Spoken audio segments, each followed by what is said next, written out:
Hi guys, welcome back to our channel. Today we're going to talk about our own mindset, our thinking. From the book called Think Again. Think Again is written by Adam Grant, who I have absolute respect now as an organizational psychologist. Before we even begin, Adam Grant, take a bow. So, the fundamental premise of this book is that when people reflect on what it takes to be mentally fit, the first idea that comes to mind is usually intelligence. The smarter you are, the more complex the problems you can solve, and the faster you can solve them.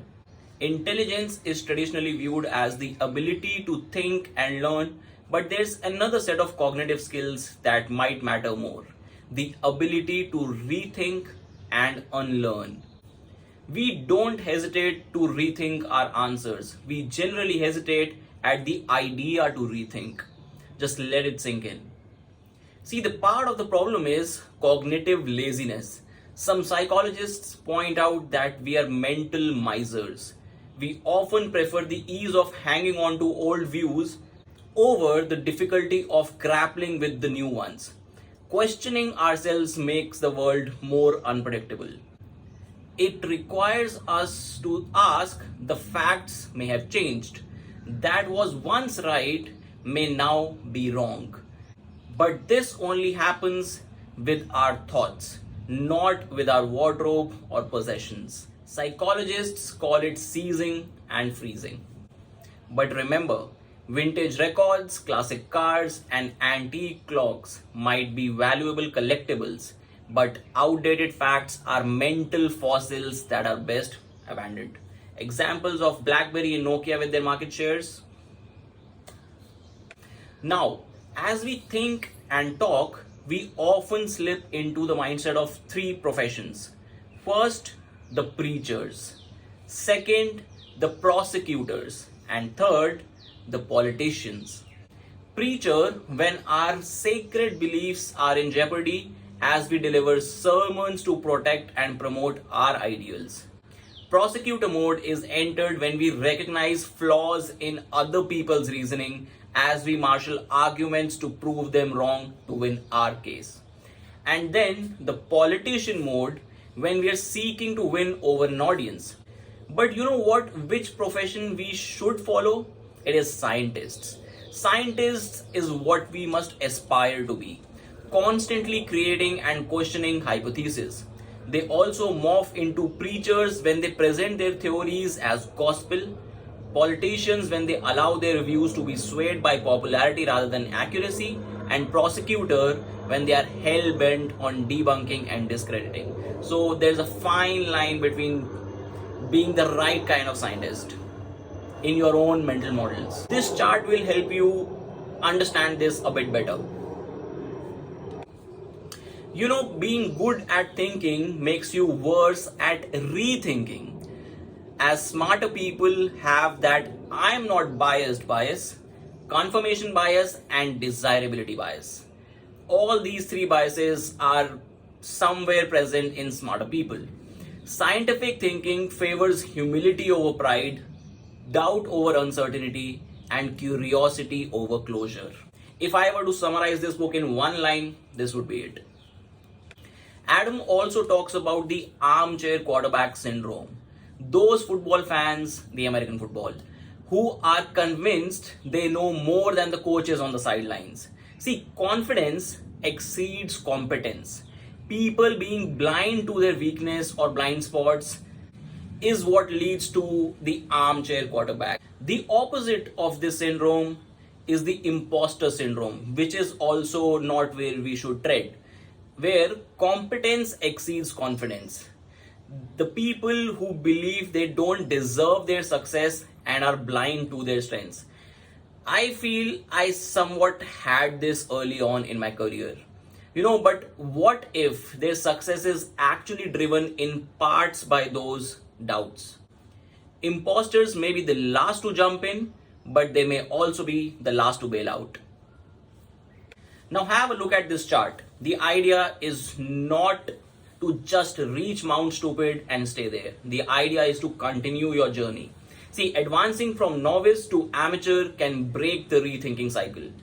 As we gain experience, we lose some of our humility. We take pride in rapid progress, which promoted a false sense of mastery. We need to tip towards the other side of Mount Stupid. Make sure you're always learning, always rethinking, and on that path. Arrogance generally leaves us blind to our weaknesses. Humility is a reflective lens. It helps us see them clearly. Confident humility is a corrective lens. It enables us to overcome those weaknesses as well. Now let's talk a bit about conflict, as Adam Grant puts it. He says that conflict is of two types: relationship conflict and task conflict. Relationship conflict is emotional and personal. Like, I hate your stinking guts. Task conflict, on the other hand, is when we are debating whom to hire or which restaurant to pick for dinner. Low performing groups begin with high relationship conflict, whereas the high performing groups had high task conflict, challenging each other. Being able to have a good fight doesn't just make us more civil, it also develops our creative muscles and keep us emotionally safe. You see, agreeable people make for a great support network. They're excited to encourage us and cheerlead for us. Rethinking depends on a different kind of network. Now Adam talks about the importance of your network and people that surround you. A challenge network. A group of people we trust to point out our blind spots and help us overcome our weakness. The pirates in the Apple Pixar terminology was just that. And if you don't know about that, I think check out the video on becoming Steve Jobs. That'll help you with the Apple philosophy. Now, so far we've talked about personal rethinking. Now let's talk a bit about interpersonal rethinking.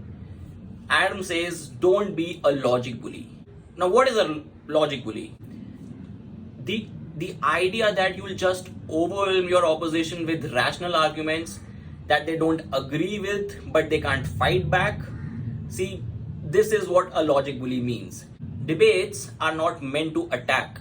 The more forcefully you argue, the more they'll dig in their heels. You will end up alienating your audience.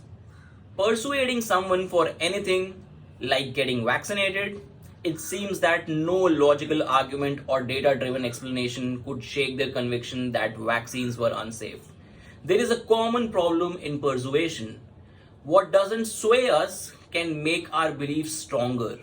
Instead of showing data, attacking, or even demeaning, focus on motivational interviewing.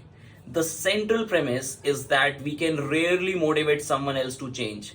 We are better off helping them find their own motivation to change. Now, motivational interviewing starts with an attitude of humility and curiosity. We don't know what might motivate someone else to change, but we are genuinely eager to find out. The goal isn't to tell them what to do. It's to help them break out of overconfidence cycles and see new possibilities. It's about holding up a mirror. It requires three key techniques that Adam talks about: asking open-ended questions, engaging in reflective listening, and affirming the person's desire and ability to change. And also summarizing. This is key as it will lead to the first step of the execution plan. Now, where complicated issues are concerned, seeing the opinions of the other side is not enough. Social media platforms have exposed us to them, but they haven't changed our minds. Knowing that another side exists isn't sufficient to leave preachers doubting whether they are on the right side of morality, prosecutors questioning whether they are on the right side of the case, or politicians wondering whether they are on the right side of history. Presenting two extremes isn't the solution. It's a part of the polarizing problem. This is the binary bias. Featuring shades of grey in discussions can help people in such charged topics. Appreciating complexity reminds us that no behavior is always effective and that all cards have unintended consequences.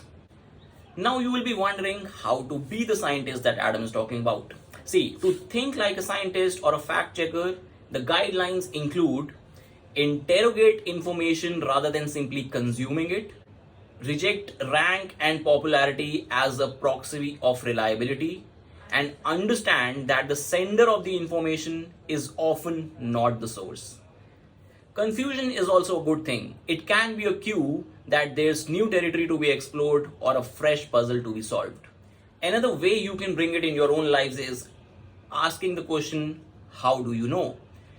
This is a question we need to ask more often in an organization, both to ourselves and to others. The power lies in its frankness. It's non-judgmental, a straightforward expression of doubt and curiosity that doesn't put people on the defensive. How do you know? Creating psychological safety is easier said than done, but it is essential. Now, escalation of commitment happens because we are rationalizing creatures, constantly searching for self-justifications for our prior beliefs as a way to soothe our egos, shield our images, and validate our past decisions. We feel we've come too far to change course. But be open. Your future self doesn't exist right now, and your interests might change over time. Uber, Google, Instagram haven't been there actually for a really long time. Things change, people change, situations change. Always be open. Now, to end this fantastic book, a key point to note is meaning is healthier than happiness. Let me repeat, meaning is more important and healthier than happiness.